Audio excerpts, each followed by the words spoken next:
I think people confuse the highway for the destination. Online is a highway right now, but the Correct. destination is a brand. So I think influencers are just another, let's say, more human ways of getting into people's minds. So the trend of ingredients in chemistry is here to stay. Again, as you rightly said, how much people really understand remains to be discussed.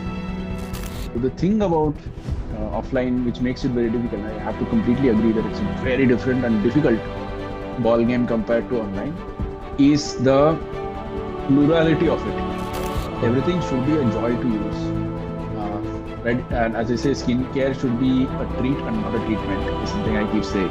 You should not feel like you are applying medicine on your face every day. People stop doing it after.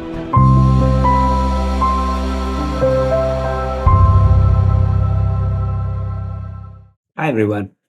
How many chemical engineers from IIT have gone on to create successful B2C ventures?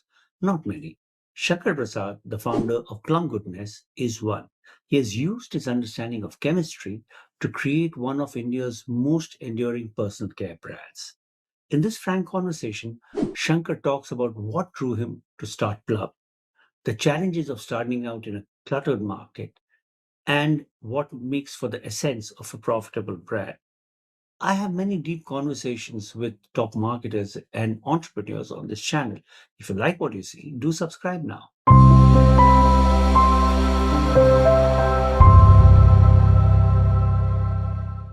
Hi, Shankar. Thank you so much for agreeing to be interviewed. Very good to have you here. Pleasure is all mine, Shrikant. Yeah. So, you trained to be a chemical engineer, and then you spent many years at Hindustan Unilever. What were the big lessons you had already learned about business in Unilever as well as elsewhere before starting Plum? Yeah. So as is widely known, Unilever and especially HUL is a CEO factory, and no matter what factory you call it, it's a place to train people very very well. We had 18 months of training when we joined, which today when I tell people they just go like 18 months of just getting trained, but that 18 months is probably the most solid grounding you will get. It is hard. You get rotated across stints, you get asked very tough questions and lots of deliverables as a young person, but there's a lot going on in those 18 months, which is really the foundation of how you learn. So the few things to summarize that, I learned at HUL and I was there for 8 years, is of course the technicalities of the product. I worked on the shop floor, I worked in R&D, so I know how these things work. I know how product interacts with packaging, for example. So I'd say a reasonably solid grounding in the product side of things and the innovation side of things. That's at a very functional level. Secondly, at a people level, just being able to work with all levels of people. As a trainee, again, we had to work on the shop floor with the personnel on the ground. Similarly, we had to do a sales stint. So there was a lot of on the ground exposure. And today you can put anybody from HUL into any situation and they'll be not out of the water. They'll be completely at home. That's the other thing. Moving on to other stints, I think McKinsey was a masterclass at the other end of the spectrum, although it Correct. was just 2 year stint for me. But how a CEO thinks, how a board thinks, it is entirely a CEO focused strategy consulting firm. So again, learning the CEO side of things in McKinsey. And then Right. the last stint before I started off was in private equity, which was on the operation side. And that I would say was sort of the culmination of all of this experience into being in some kind of an apprenticeship for being the founder that I am today. I got to run one of our buyouts myself. So I think all of this really added up to the background that I got. Shankar, looking back, it seems almost like it was planned, right?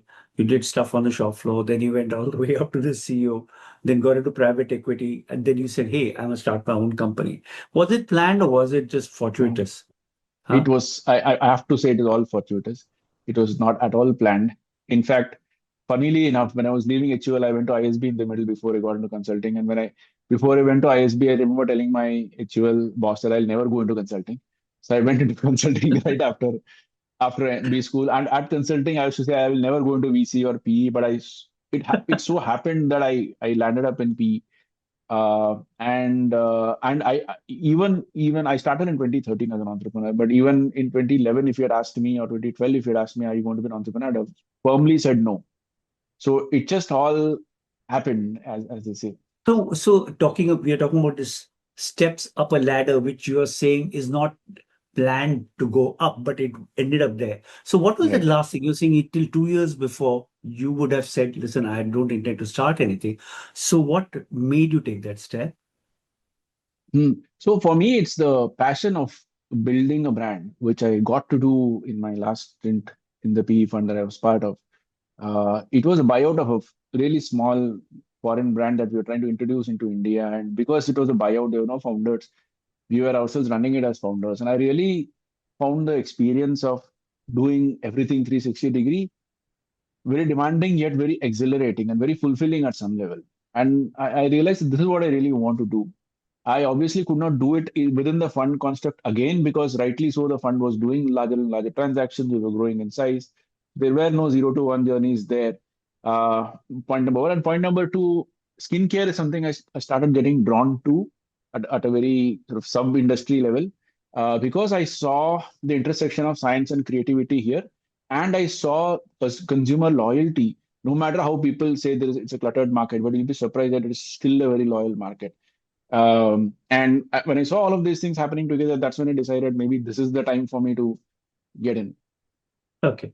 So, you'd had a brief interaction with the funding part of the thing.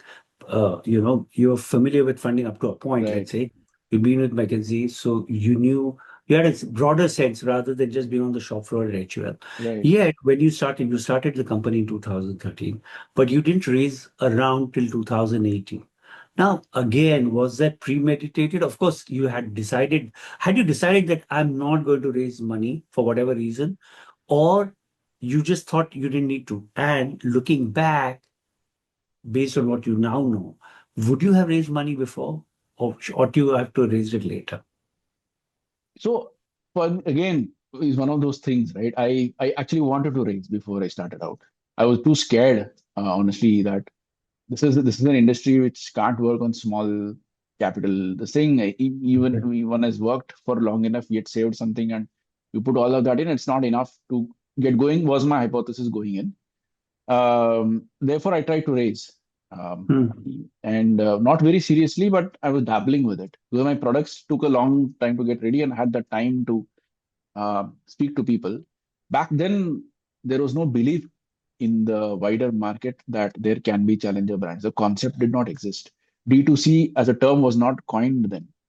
Everybody thought it is almost impossible to take on the larger brands in the country, which still today is tough. I'm not saying we have beaten all of them, but it is still a very, very tough thing because there is lots of strength, lots of legacy, lots of loyalty that they have built over a period of time. It's Correct. not that easy, right? So, therefore, investors were rightly skeptical at that point in time, and therefore, the few conversations that I had never went anywhere because they were not believing that this could happen at an industry level. And secondly, some of them said you have to get a co-founder. They said, I'm not that I'm a control freak, but I just prefer to have a single point of decision making in within the organization.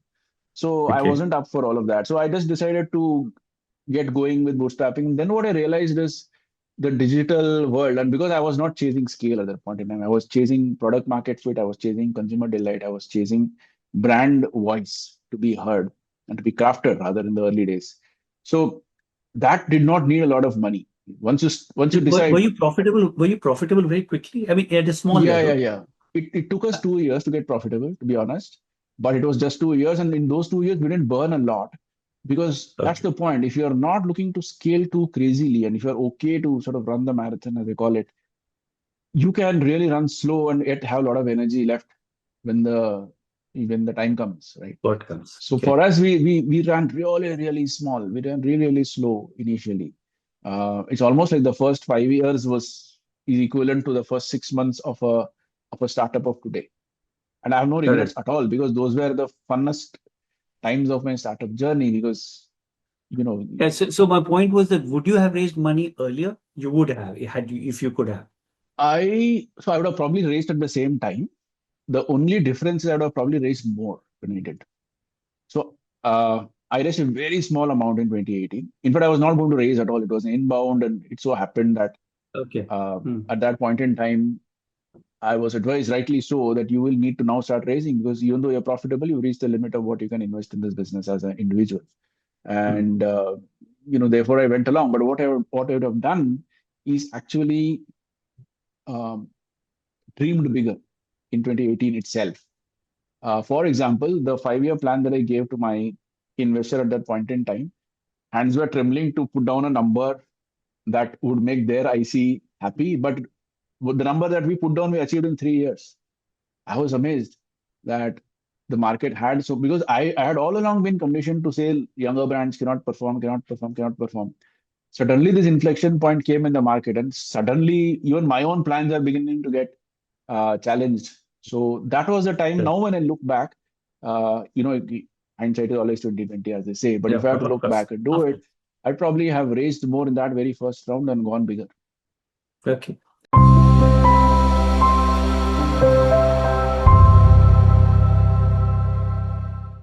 One curious thing about Plum is that you went this clean beauty, no harmful chemicals, that now it's mainstream. But when you started, made that pitch first, it was not really a thing, I mean, I don't Right. think people thought very much about it. So what drew you to that? So I used to, in my previous jobs, travel abroad a lot. And I do believe, with due respect to anybody doing anything in India, that people abroad have a very structured way of thinking about things. They also have a very logical way of thinking through brand architecture, how the product fits with the brand, how it's physically represented, etc. And I saw that this whole movement of ingredient transparency, clean beauty, ethical sourcing, uh, being environmentally responsible.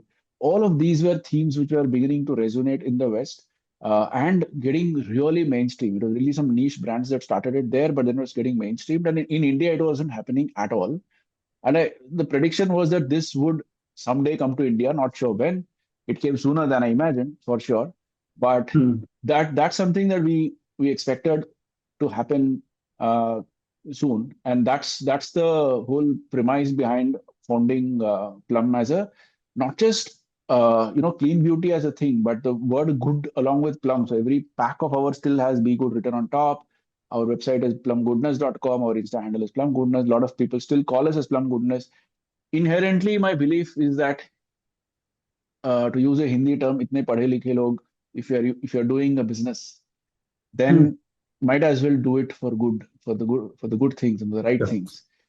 Because we are all fortunate enough to earn a living, to be able to earn a living in this wonderful country of ours with the economy that allows us to get the jobs that we want. That Correct. can't be said for a lot of other places.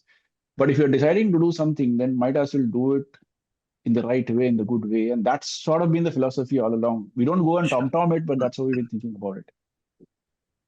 But this clean beauty space has got more crowded. Many more brands have come into it, right? So when you could have stood out as being different, you were actually very small. So maybe people didn't know you, right? Correct. And now that when people know you, there are other brands making similar claims. Hasn't it got crowded? Is it a little frustrating sometimes? It is crowded. It's not. I won't call it frustrating. Uh, but I'll tell you what's the frustrating bit uh, about being in the industry today. I never have been afraid of competition. In my personally speaking, I've been always academically very blessed in terms of being able to do well academically, and I've been very competitive as an academic student through my years. Even at ISB, I was sort of the gold medalist, even though I went there at the age of 30. Yeah. Right. Wow. So I'm by nature very competitive, very driven to sort of excel, perform. I'm not tooting my own horn, but that's the nature of who I am. Of course. Huh. Um, Now, therefore, competition is something I've never. In fact, it gets me to do better. The frustrating thing is this: that there are people, which includes us, and I'm not saying we are the only ones. There are people which includes us, which do the right thing, which do the right R&D, which put the right product out, which pull the wrong products out, which are honest, transparent about what they do. And then there are a bunch of brands which are saying something, doing something else. But the Correct. consumer is seeing everything in the same light because they are getting confused with so much noise.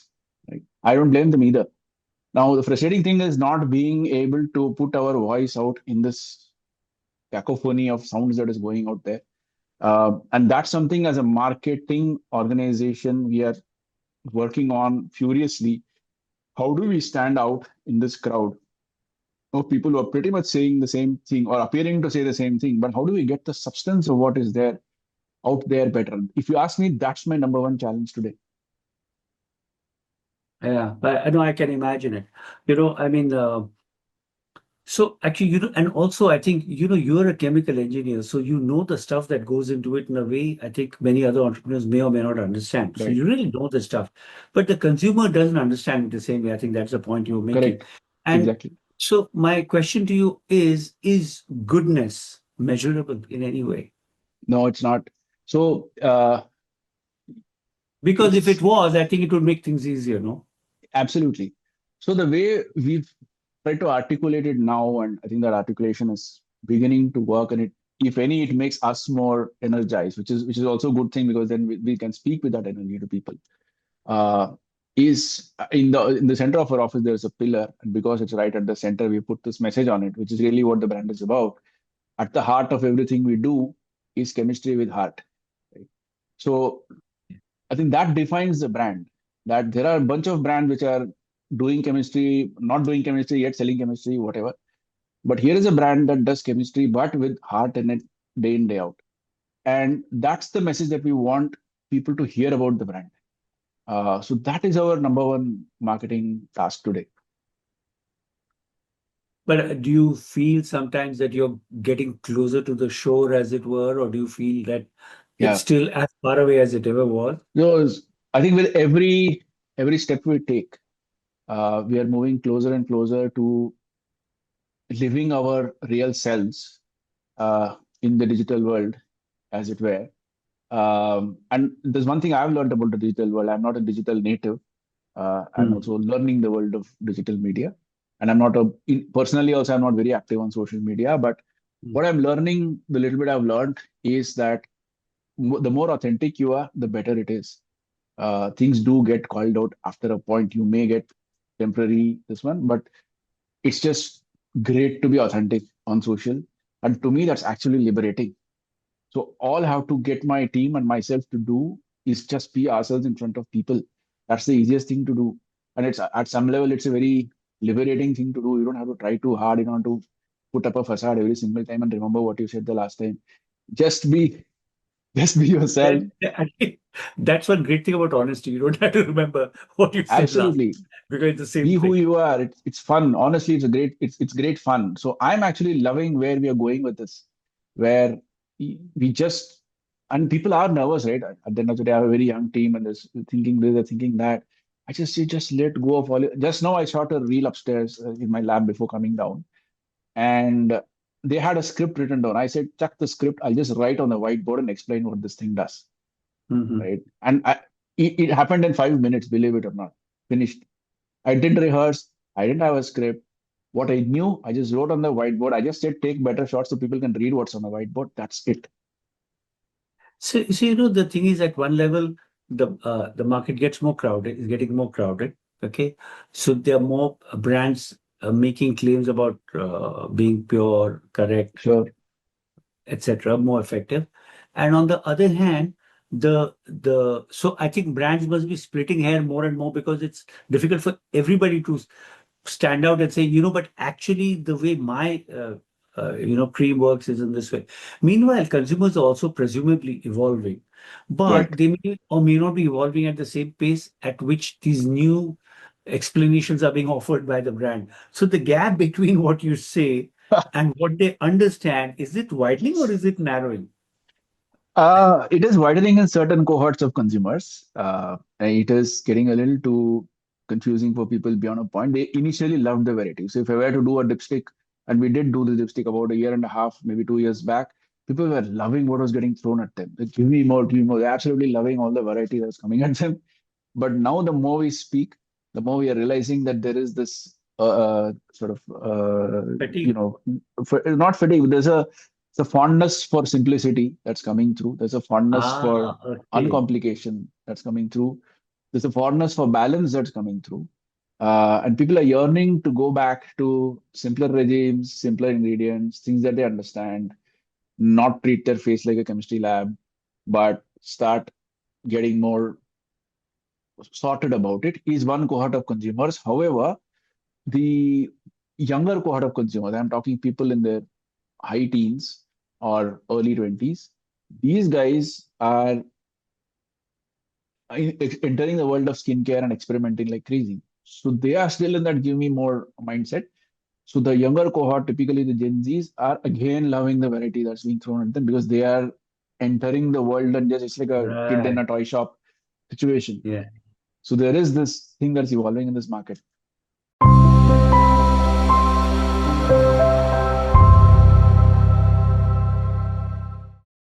This thing about like in the past, um, nobody mentioned the composition in a product, and now there has been a trend for the last few years where people go out of their way to bring up chemistry.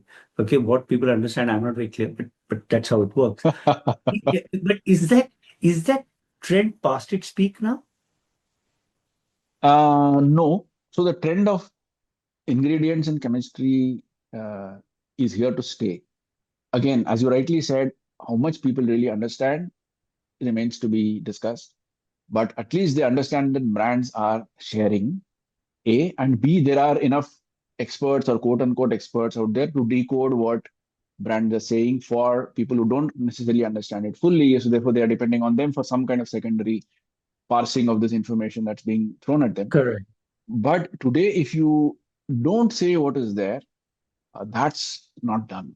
So transparency, full disclosure, discussion. In fact, why did we do this? Why did we not do this? What grade of ingredient are we using? Why is it not in that kind of a packaging? Absolute must to have these discussions transparently with people. And if you've made mistakes, go back and correct them. We've done that so many times. So many times we've gone back and corrected mistakes. Here, Shankar, just struck me that Hmm. there may be more discussion around ingredients in personal care than there is about ingredients in food. Isn't that curious? True. Huh? That's actually true. Amazing. It just That's hit actually me. true. It's true. I mean, when you eat, you just look at the back, sugar, whatever, but that's it. And Yeah, then you move that's on. it. Yeah. Okay. Um, so interesting. Uh, you've seen the market for what, a decade, and more than a decade as an Yeah. entrepreneur. You may have seen it even Yeah. before that. Do you see distinct phases in its evolution? Um, yes. So around the time I was in HUL, this was more than 20 years back, almost 25 years back. It was a struggle to get people to purchase a face wash. Believe it or not, they were using soap on their face. It was a struggle to get people to use a shower gel. This country was dominated by soaps. I remember us holding a one-day workshop internally to brainstorm how to increase shower gel consumption. Believe it or not, because people didn't have the money, to be honest. I think Correct. it was largely economical. Just no disposable income. People are just living, getting by, and but getting by better than in the previous decade. So the soap was selling well, but the shower gels were not selling. That was one phase, and I think post 2005 6 we started seeing some kind of disposable income coming into some urban pockets and here and there, and then we saw the consumption increase. I think post 2013 14 two, three things have changed. Number one, the creator economy has arrived, which means that people have million ways to understand and get to know new products. Number two, e-commerce has shaped consumption. It has not just been demand fulfillment; it's actually been demand creation. That's Right. happened Right. thanks to e-commerce. Number three is this whole thing about sustainability, ingredients, awareness, people traveling a lot more abroad, therefore getting introduced to newer categories which were Right. never imagined to exist in India, has started happening. So all of this, along with the secular increase in disposable income that has happened over the last couple of decades, almost nonstop, except for minor blips here and there, is these are driving consumption today. So where we are today is really, I keep telling my team this, to be in India at this time in this industry, all three coming together, it's like a holes aligning through his light passes. it's a very rare thing. You're in the wrong country, but in the right industry, not going to work. In India, 40 years ago, very terrible time to be in this industry. But in India, not in this industry, maybe I'm not working also. So all these things aligning. Right now, we are living in that golden era. My sense is this is going to last easily another decade or so. And the good part about beauty and personal care, which drives me honestly, because there's infinite room for innovation, practically infinite room for innovation, is that even you go to the most mature markets where populations are aging, declining, whatever, it still continues to grow. Maybe in the single digits, but it still grows. That's Really? the fun Okay. part about this. So, you're talking about the challenge of conveying uh, the integrity of your product or the uniqueness of what you've done. How good are influencers that helping you with this? So I don't know what's the right term. Just exploded is the right term in the last 5 years, especially that we've seen it. Mm. Mm. Uh, and I think influencers solve two problems for the brand. Number Mm. one is authenticity. Number Mm. two is relatability and lack of fatigue, ad fatigue, really. Because people are running away from ads, and that's well documented. Skip Mhm. button is every marketer's nightmare. Mm. Yeah, to Uh, sure. right? Premium accounts which allow you to skip ads. People are paying to actually skip ads. That itself is telling you a Mhm. lot, right? You're paying money so that I don't get to see ads. So people are running away from ads in whichever way they can.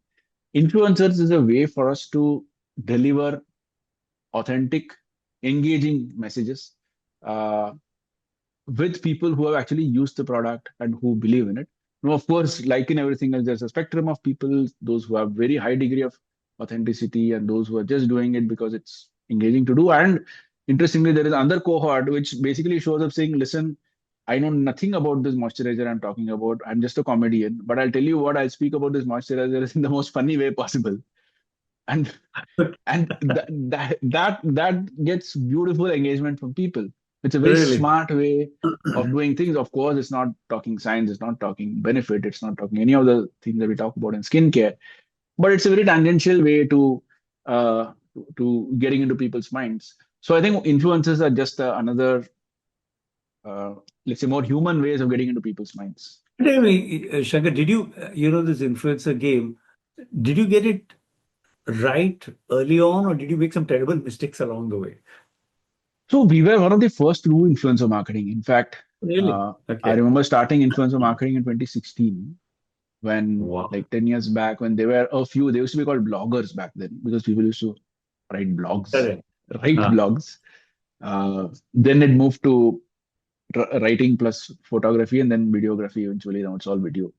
So I've seen that evolution of the influencer industry. I don't think in hindsight we have made terrible mistakes because, like with the skincare industry, the influencer industry has also been on this growth path thanks to the very same factors that we discussed.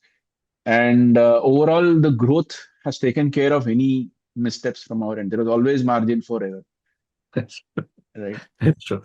Yeah, So, one thing is, I've never understood this thing about when brands are called D2C, because most of the brands which call themselves D2C sell on platforms that they absolutely, don't know whom they're selling to anyway. I mean, how 100%. how much is sold really on a website? Relatively little. So my question actually to you was Mm. that when you started online, when you were on your own without Yes, we started unfunded, D2C. We started D2C, you D2C. you genuinely were D2C, Yeah, right?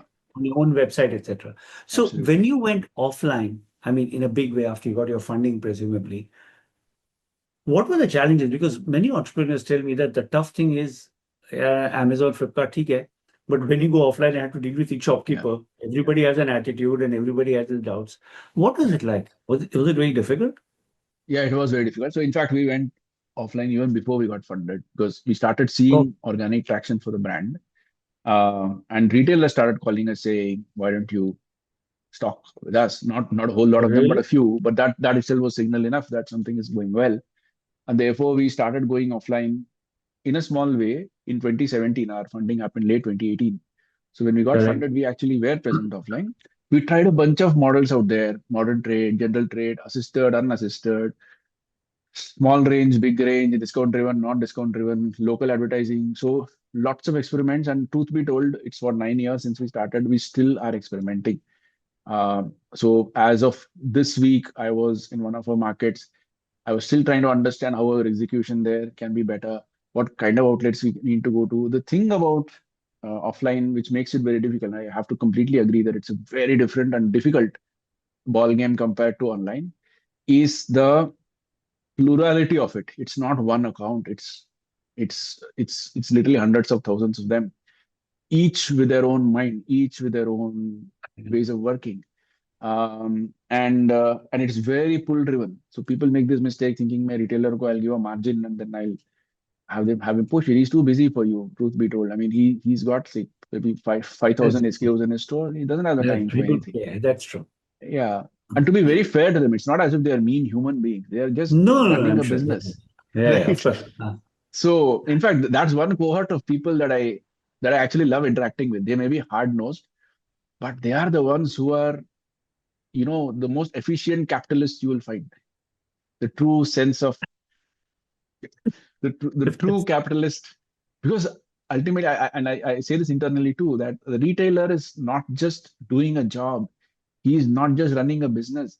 He's actually feeding his family from whatever he's doing. His entire, typically 90% of the retailers, the entire family lives off that shop, Correct, correct. right? It is life or death for him. So it is optimized for survival to the highest level, which is why they survived demonetization, they survived COVID, They're amazing. And they by are the way, surviving quick I've commerce. realized also what incredibly long hours they put in. They come in Absolutely. at 7:30 in the morning, and they're there 11 They're o'clock at there, night. no Amazing guys. break, nothing. They sit Yeah, and eat in the yeah, shop. I don't know if you've seen how yeah. they eat. They're sitting below the counter and eating. It doesn't Oh, even have is that space right? to keep. Yeah, they don't go out. Several times I go to shops, and typically when you're on sales calls, you have to go in the non-customer hours, which Off is lunch hours, traffic. right? Yeah, yeah. Okay. You see them where is he? He's like below, he's below the counter. He's sitting down. He doesn't even get to eat properly. That's But how tough it is. yeah, it's very tough. And so, where is the growth for Plum coming from now? I mean, so It's is it from, meaning, it's a very broad question. Is it in terms of Sure. geography, in Yeah. terms of kind of cohorts, in terms of gender, like what? Yeah. Where are you going? And I also have a So question about yeah. your related question. I mean, I was seeing your figures for last year and this year, and that, so two questions actually. Uh, One is about where's the growth coming from? Okay. Let me throw in three questions. One is where is your Sure. growth coming from? How do you, year to year, how do you find the balance between growth and profitability? All right. And the third thing is I saw your figures for 23, 24, and 24, 25. And I found that, you grew by 23% to 400 plus crore in 24, 25.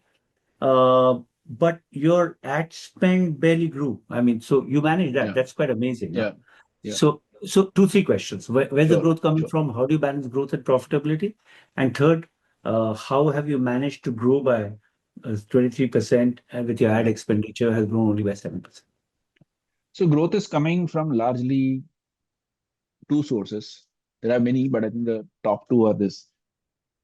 First is newer consumers entering the skincare industry itself. So there is overall industry growth. Um, and while the overall industry growth figure, depending on which source you believe, is probably between 10 and 15 or 16%, that kind of zone. The premium end of the market, the specialist end of the market is actually growing slightly faster because people are entering the skincare journeys for the first time. It could be teenagers growing old enough to get skincare, or people who are using very basic skincare getting into slightly better advanced forms of skincare. Okay. That's one source of growth. The second source of growth is premiumization, which has again been a secular trend in this market. And in fact, premiumization is happening at all levels. So as disposable incomes continue to increase, it's you know it's very easy for somebody to afford good skincare. Just today again, I was having this debate with my team. We are selling a sunscreen for 599 for 50 ml, and they were saying, "Oh, it's expensive." I said, order a meal for two from a nearby sandwich shop on one of these food ordering apps. It's going to be 400-500 rupees easy, right?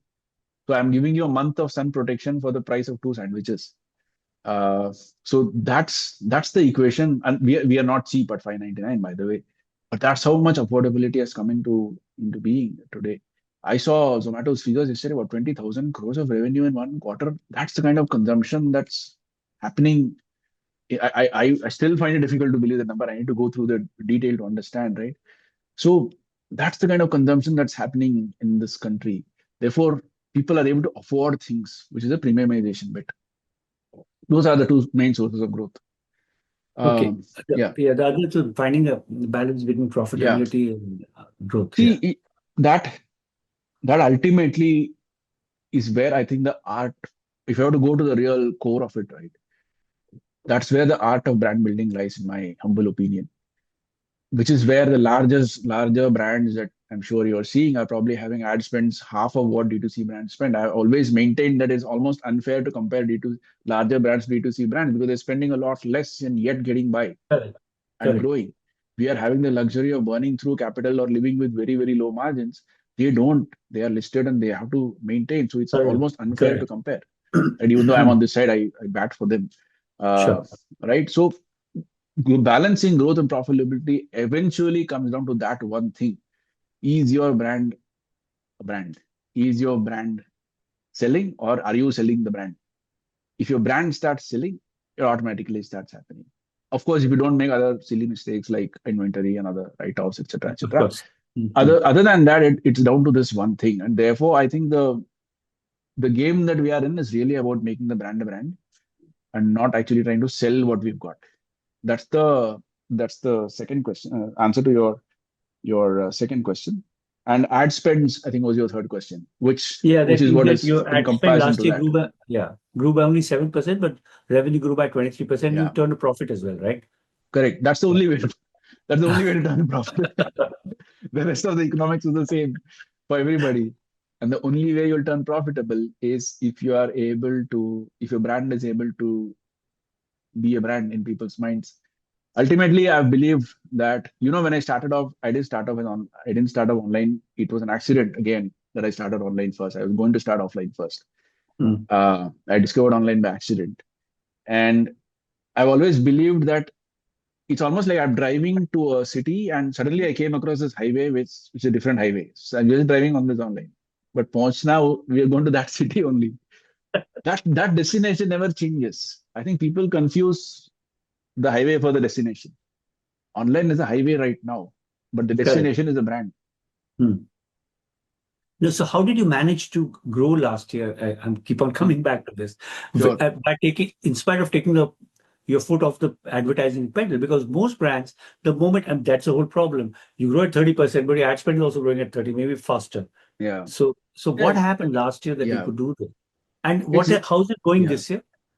Yeah. Thankfully, this year better than last year, and still maintaining the same trend.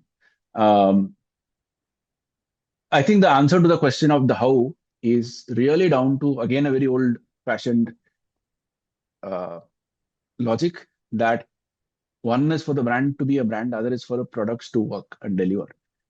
I call this the twin engine analogy. Both engines have to fire. And Mm. you'll be surprised that the green tea face wash, as an example, is something the original formulation launched in 2014, almost 12 years Mhm. back. It Mm. is still one of our top sellers. We hardly advertise it. It still grows year on year. Obviously, not at the same breakneck speed Sure. Mm. because it is already large and we don't support it because we're supporting our newer innovations now. But because it works for a very large cohort of people, word of mouth, repeats, discovery, just that flywheel starts running for your product. And I think the only way for brands to come out of this burn and grow cycle is if some of your products become part of every day for people. That's all the great brands that we know which have been built in India, no matter which category or not just beauty, any category you speak about. And in the extreme, the brand becomes a category. We know those examples too. But Mm. the the unaided recall, as we call, uh, is your holy grail, and people just go look for your product, buy, and we have our own stores, for example, right? Few of them, but they're very good to study consumer behavior. And whenever my people visit those stores, they come back with this feedback saying there is at least 30-40% of walk-ins who come Mm. knowing exactly what they want. They just out there on a shopping errand, pick that product, walk out. Now that needs to happen for your brand to So turnaround it rate. is happening for your brand in some markets, right? Presumably, that's why you're being able to cut back on your Correct, advertising, correct. relatively speaking. Yes. Okay, So that's okay. the journey that we need to get sharper on.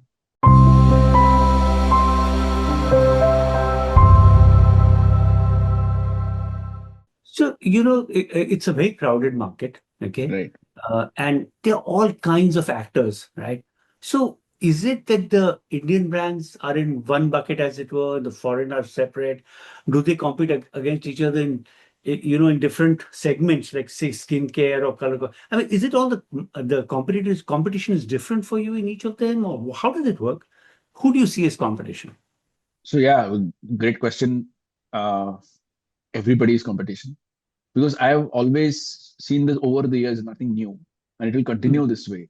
That if you see Hmm. the average dressing shelf of Indian women and increasingly Indian men, thankfully, you will never see one brand dominating or blocking that Oh, shelf. really?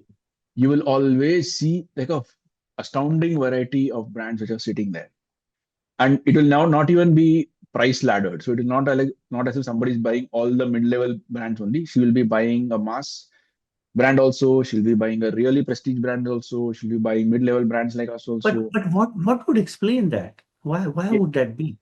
it is because people are deciding not on the basis of brand alone. They are deciding basis their needs in that category to explain better. For example, a certain face wash suits you.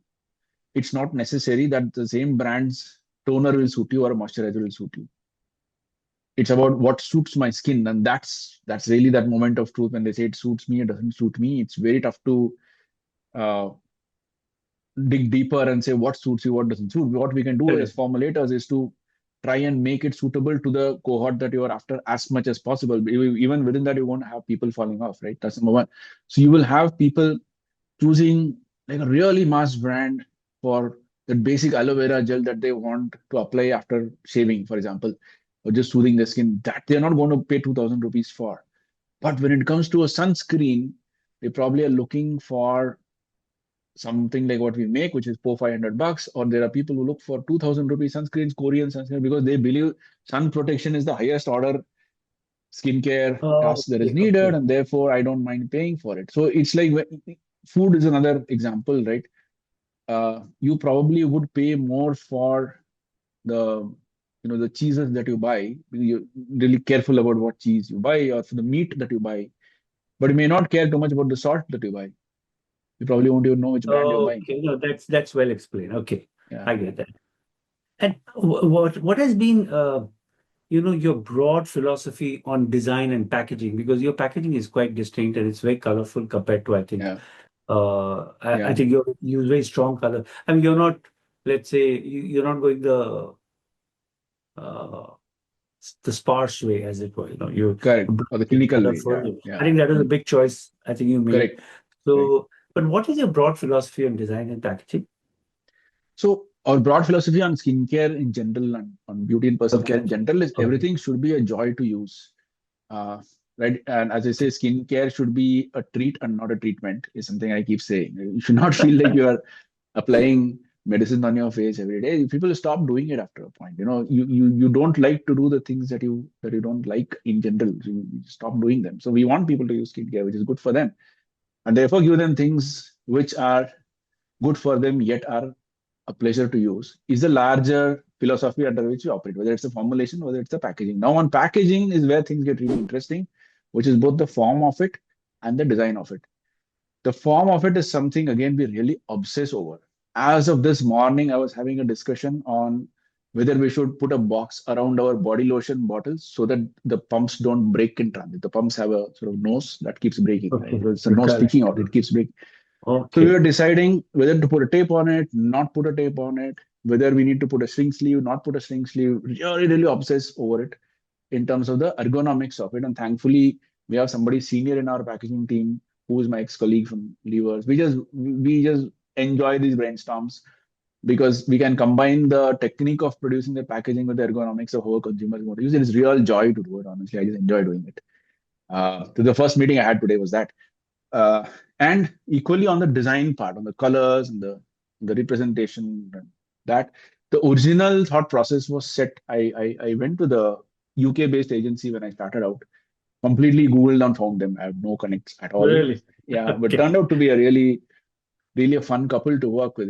They're not an agency. They were just people who were Okay. working. Uh, A very very beautiful piece of work that they produced to get the initial distinctiveness going in our packaging. Somewhere I think in 2021 or 2022 we did another round where we retained the elements of what that packaging was, but made it slightly better understandable for people. And mm, that philosophy is what's currently worked. So for Plum, the distinctive element is that fruit that's there, right? That little correct, correct. the thing that you see here that Mm. at the bottom of the pack, right? Yeah, of course. Huh. Which is part of our logo. And that U or that blue, as we call it, is our signature. And that's what we like to see everywhere because that signifies the brand. And then for every range, we have a color or maximum two colors which use it. So we're very disciplined about the use of colors. At a brand level, it is this purple which we use. We're very disciplined again. I just think being disciplined about and being hygienic rather about your choice of colors, fonts, spacing, and it's very tough to maintain that discipline because people have this itch to, especially in India. I don't know why it is so. And You you give them also a have a rule, lot they'll of find. SKU in your business. You have a lot of SKUs, no? It's Correct. not so it's Yeah, easy to exactly. And if you're not disciplined, it just goes all over the place. And the few times you have apps. not been disciplined, I absolutely regret it. Absolutely Uh, regret it. But it's very uh, tough to convince people because they are saying it is very boring. I think Indian mentality is kuch na kuch. If you are not I know. tinkering, you are Quick not rider. doing कुछ something. variety चाहिए. Variety chahiye. So you keep I know. tinkering That's with it. true. You feel you're not doing enough if you're not tinkering. So people start tinkering, whether it is packaging, whether it is creatives. It's hard to sort of get them to toe the line, but Also, I found with typefaces because you can easily expand them, churning, correct. curling, whatever it's called. I mean, you can Yeah. easily mess up the type. Okay, I have, Yeah. Shakar, the fabulous interview. I have a last question. That Sure. when you look at, so we've been talking about how Plum has changed. How has uh, how has Shankar Prasad changed in the last 10 years, 12 years? What Okay. has Plum's journey meant to you personally? So, I've grown older, but that I would have that I would have done regardless. But beyond the chronological age, I think I've genuinely grown older in terms of the way I think. When I say older, I just mean as what in Hindi is called thera, or just being a little more step back about thinking. My favorite line to people is zoom out and think, step back and think. Don't react, always respond, but respond after thinking. So I think a lot of that has come into me. I used to be very impulsive. I used to favor fast decisions over, and it was needed at one point in time because we were very young and we had to decide. Somebody had to decide, and I said, "Sure, I'll Correct. decide." Right, and it's important. But as you grow as a business, and also as you grow older, you tend to look at things from various perspectives. So I think developed I'm still developing the knack of looking at things from various perspectives and taking a slightly longer term view of things, taking a slightly more relaxed view of things, not being slow necessarily, but actually being more thoughtful about what we're doing. Okay. Also, genuinely, and I say this with all humility and seriousness, when I was working, I never respected the entrepreneur. I'll be honest about it. And today, that Okay. shopkeeper example that I told you, right? Uh, I thought they were not intellectual enough in some ways. And this was a I can bias that imagine. I had, right? Yeah, sure. And today, when I think entrepreneurship, even if whether you're running a retail shop, whether you are an Uber driver, every day you have to make your earnings, right? Each of them is an entrepreneur because he is investing his time, money, effort into something. He has to get the output for it. It's a business unit that's running, and he- tremendous respect for what these guys bring to the table. And when I look at them, in fact, I was in Hyderabad a couple of days ago. I was talking to a retailer there, and he said, "You hit the nail on." I was telling him the same thing that you guys are, who I really admire. And he said, "Talking to you, I've got two calls from my home. I have not answered my phone because I'm busy doing this." That's the life that we lead. We just can't do whatever we like to do. And people think retailers are having a great life. Actually, it's not. So my respect for entrepreneurs in general has just tremendously gone up. So when somebody comes to me, whether it's a business partner or somebody else, I'm just generally very considerate, thoughtful, respectful of them. All right. Well, it's been wonderful talking to you, Shankar. I could talk to you for another Likewise. hour, but I think the time is up. So Likewise. it's really been a pleasure. Thank you very much. Likewise. Thanks for Okay. having me. Thank you. Bye bye. Bye. Bye. Bye, Shankar. See you.